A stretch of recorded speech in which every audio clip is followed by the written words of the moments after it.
विराट कोहली और आरसीबी ने आईपीएल को हिलाया, प्लेऑफ की रेस को बुरी तरह घुमाया, एसआरएच को औंधे मुंह गिराया।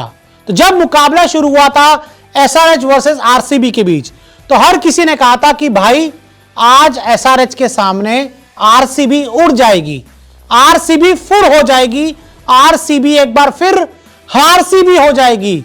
लेकिन अब जब मैच खत्म हुआ है तो भैया आरसीबी ने आईपीएल को हिला दिया है और एसआरएच को औंधे मुंह गिरा दिया है। जी हां, आपने सही सुना, इस मैच में जीत मिली है विराट कोहली की रॉयल चैलेंजर्स बैंगलोर को। और आपको बता दें कि ये कोई रोमांचक या फिर आम हल्की फुल्की जीत नहीं है, एक बहुत बड़े मार्जिन से आई हुई जीत है, जिसमें आरसीबी के सामने एसआरएच के बल्लेबाजों ने पूरी तरह से घुटने टेक दिए। माई 11 सर्कल पर आप हर दिन जीत सकते हैं करोड़ों के प्राइस। टाटा आईपीएल पर खेलिए मेगा कॉन्टेस्ट, जिसका फर्स्ट प्राइज ही कम से कम 1 करोड़ से शुरू है, यानी कि 1 करोड़ से शुरुआत। तो है ना मजे की बात। तो मैच में क्या हुआ सबसे पहले आपको वो बताते हैं। आरसीबी ने टॉस जीता और भैया उन्होंने कहा हम बैटिंग करेंगे, हम एसआरएच से बैटिंग नहीं करवाएंगे, वो बहुत मारते हैं, हम बैटिंग करेंगे। और आरसीबी बैटिंग करने के लिए आई बड़े एकदम स्टाइल में, और आरसीबी ने 3.4 ओवर में 48 रन बना लिए, यानी कि 4 ओवर से पहले ही 48 रन बना दिए। शुरुआत बड़ी अच्छी हुई। डुप्लेसिस ने 12 गेंदों में 25 रन बनाए, 3 चौके 1 छक्का लगाया, 208 से ज्यादा का स्ट्राइक रेट। और पहले 4 ओवर्स में विराट कोहली का भी जो स्ट्राइक रेट था बड़ा शानदार था, बड़ा विस्फोटक उन्होंने अंदाज में बल्लेबाजी की।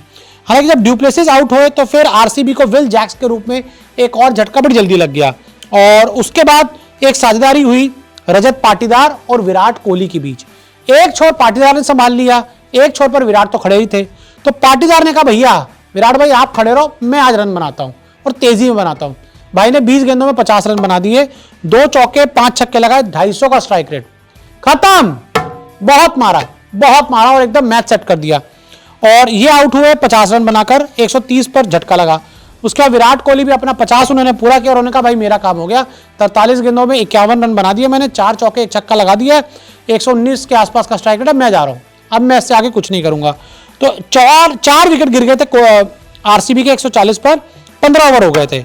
उसके बाद ऐसा लग रहा था कि अगले 5 ओवर में अब आरसीबी यहां पे फंस जाएगी और ज्यादा रन नहीं बना पाएगी। और लोमरूर उसके बाद आए, वो भी फ्लॉप हुए। दिनेश कार्तिक आए, उन्होंने छोटा मोटा कैमियो खेला, लेकिन तारीफ करनी होगी कैमरून ग्रीन की, जो सीजन में अभी तक फ्लॉप थे, लेकिन यहां पर उन्होंने अच्छी पारी खेली। 20 गेंदों में 37 रन नाबाद बनाए, 5 चौके लगाए, 185 का उनका स्ट्राइक रेट रहा। और स्वप्निल सिंह के साथ और कार्तिक के साथ और कभी लोमरूर के साथ मिलकर उन्होंने बड़ी अच्छा एक कंट्रीब्यूशन दिया। और जैसे तैसे आरसीबी ने, जो एक समय 140 पे खड़ी हुई थी 15 ओवर के बाद, उन्होंने अगले 5 ओवर में 66 रन बना दिए और अच्छी तरह से फिनिश किया। और जब बैटिंग करने के लिए एसआरएच आई, देखिए एसआरएच एक ऐसी टीम है, तोड़ू टीम है, फोड़ू टीम है, सबने कहा है 15-16 रन में खत्म है आरसीबी। लेकिन आज जो गेंदबाज थे आरसीबी के कुछ अलग सोच से आए थे, और विराट कोहली आज कप्तानी कर रहे थे। तो भाई साहब पहले ओवर में ट्रेविस हेड आउट हो गए और वो कुछ खास नहीं कर पाए, वो 1 रन बनाकर आउट हो गए। तो आरसीबी को लगा कि शायद कुछ आज हो सकता है, लेकिन उसके बाद फिर अभिषेक शर्मा शुरू हो गए। जिस तरह से पूरे आईपीएल में खेलते हैं अभिषेक शर्मा, एक बार फिर शुरू हो गए, बहुत अटैकिंग बैटिंग की। 13 गेंदों में उन्होंने 31 रन बनाए, 3 चौके 2 छक्के लगाए, 238 से ज्यादा की स्ट्राइक रेट से। दिक्कत सिर्फ यही है कि अभिषेक शर्मा को शुरुआत मिल रही है, बहुत अच्छी शुरुआत मिल रही है, वो बहुत अच्छी बैटिंग कर रहे हैं, जिस तरह से T20 में खेलना चाहिए वैसे ही खेल रहे हैं, लेकिन वो अच्छी शुरुआत को बड़ी पारी में तब्दील नहीं कर रहे। ये 13 पे 31, 15 पे 40, ये आपकी टीम के लिए बहुत अच्छे हैं, लेकिन आपके लिए अच्छे नहीं है। ये 13 पे 31 की जगह अगर आपके 20 पे 50 होते तो मुझे लगता है ज़्यादा बेहतर होता, या 30 पे 70 होते तो ज़्यादा बेहतर होता। उससे होता है कि फिर आप भी बड़े होंगे। तो उन्होंने 31 रन बनाए, वो चले गए। मार्करम आए, वो कुछ नहीं कर पाए। नीतीश रेड्डी आए, वो कुछ नहीं कर पाए। क्लासन आए, वो कुछ नहीं कर पाए। अब्दुल समद आए, वो कुछ नहीं कर पाए। यानी कि आना जाने का जो सिलसिला था वो लगा रहा, एक आया एक गया, एक आया गया, और यही सब कुछ चलता रहा एसआरएच की बल्लेबाजी में।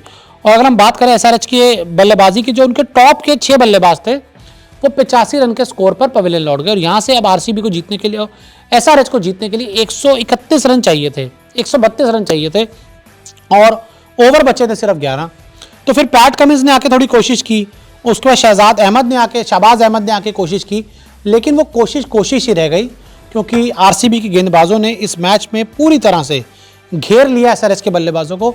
और जब आपका टॉप ऑर्डर 200 से ज़्यादा की चेस में अगर आपका टॉप ऑर्डर फ्लॉप हो जाता है, तो फिर आपका जो मिडल और लोअर ऑर्डर होता है वो भी कुछ नहीं कर पाता, और ऐसे हमें देखने को मिला। और एसआरएच को एक बुरी हार का सामना करना पड़ा। आरसीबी की एक बड़ी जीत आई और प्लेऑफ में जाने की जो उम्मीद है अभी वो उसकी जिंदा है। डिस्क्रिप्शन पर दिए हुए लिंक से डाउनलोड करो माई 11 सर्कल ऐप, यूज करिए हमारा कूपन कोड News24 और पाइए एक्स्ट्रा 20% कैश। इतना नहीं, अभी डिपॉजिट करिए और पाइए 1500 का कैश बोनस भी।